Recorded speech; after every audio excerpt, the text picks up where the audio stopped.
After 70 years, I learned this one brutal truth about life. I was sitting on my porch early this morning, watching the fog lift slowly from the trees, when the truth finally settled in my chest. I am over 70 years old, and almost everything I once thought mattered has slipped quietly away.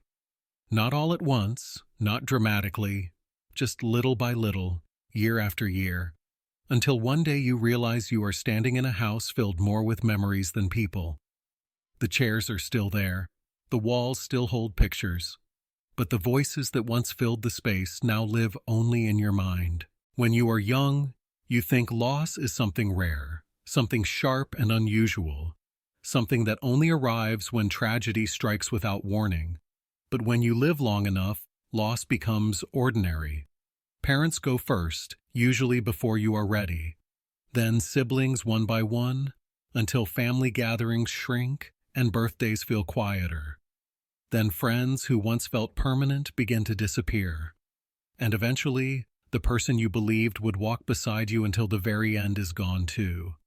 No one prepares you for the way absence accumulates, how it layers itself into your days until silence stops being empty and starts being heavy. People look at someone my age and assume loneliness is the greatest fear. They imagine being the last one left as a kind of punishment. They speak to you gently as if your life has already started fading.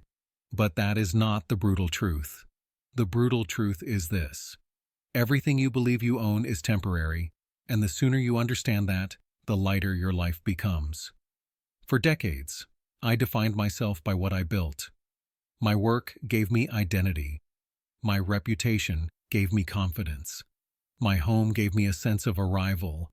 I guarded these things like they were permanent proof that my life mattered. But time dismantles everything with the same patience it uses to build it. Careers fade as new names replace old ones. Houses change owners and memories are packed into boxes. Achievements that once felt important become footnotes, if they are remembered at all. One day, you realize that nothing you clung to ever truly belonged to you. Even people are not possessions. That realization hurts the most. We are taught to believe that love means permanence, that marriage means forever, that family means guarantee. But the truth is quieter and harder. Everyone you love is only passing through your life for a while. Some stay longer than others, but none stay forever.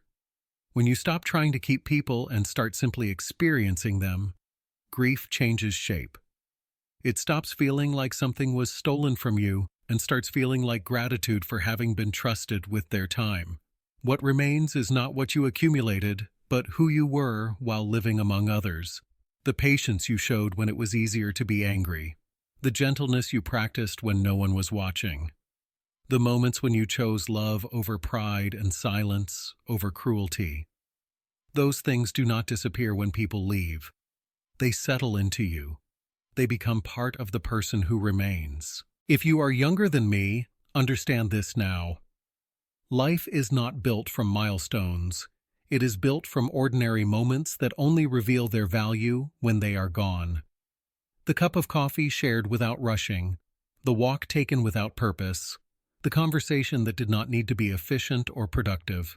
These are the moments that return to you when the house grows quiet. After 70 years, I learned that the truth of life is not found in what survives you, but in what shaped you quietly along the way. One of the hardest lessons of aging is learning how to sit still with yourself. When life was full, I filled every quiet moment with noise. Work kept me busy. Responsibilities gave me purpose. Distractions helped me avoid questions I did not want to answer. I believed stillness meant laziness or weakness. I thought rest was something you earned only after everything else was finished. But life does not ask for permission before it slows you down. One day the house empties, the calendar clears, and there is nowhere left to run. That is when you finally meet the person you have been avoiding, yourself. That meeting can be frightening. If you have spent your whole life defining yourself by what you do for others, by how productive you are, or by how useful you appear, then silence feels like a threat. In those first quiet years, I felt restless and uneasy. I did not know how to be without an audience or a task. But slowly, something unexpected happened. The noise faded, and in its place came clarity. Solitude stopped feeling like punishment and started feeling like space. Space to think. Space to remember. Space to finally understand who I was beneath the roles I played. Over time, I learned how to forgive the man I used to be. Not the version people admired, but the one who made mistakes in private. The one who stayed silent when he should have spoken up. The one who chose comfort over courage more times than he would like to admit. Forgiveness does not erase the past, but it softens it. It allows you to stop carrying old shame like a burden. That forgiveness brought me a peace that no achievement ever gave me. People often ask if I have regrets. Of course I do.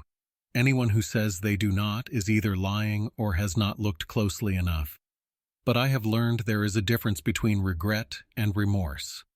I regret the chances I did not take, the trips I postponed, the dreams I talked myself out of because they felt impractical. But what hurts deeper is remorse. Remorse for moments when I was unkind. Times when I chose being right over being gentle. When I protected my pride instead of protecting the relationship in front of me. As the years pass and names disappear from your phone book, this truth becomes impossible to ignore. Winning an argument means nothing if it costs you connection. Being right does not keep people close. Pride does not comfort you when the room is quiet. Kindness, even when it feels small or unnoticed, is the only thing that never feels wasted. Every harsh word echoes longer than you expect. Every soft word lingers longer than you imagine. If you have someone in your life today, someone you could call right now, do it. Not to correct them, not to reopen something old, just to say they matter. Just to let them know you are glad they exist. Because one day they will be a memory, and no explanation or apology will reach them then. There is a strange grace that comes with stepping out of the center of the world. Watching younger generations rush past with their urgency and noise. At first it can feel like being left behind, like becoming invisible. But eventually you realize something freeing. You were never meant to stay at the center forever. Your role shifts. You stop leading the parade and start witnessing the beauty of it passing by. I look at my grandchildren and see echoes of people long gone. I hear my father's voice in their laughter. I see my mother's expressions in their faces. In those moments, I understand that I am not the story. I am a chapter, a single thread woven into something far larger than me.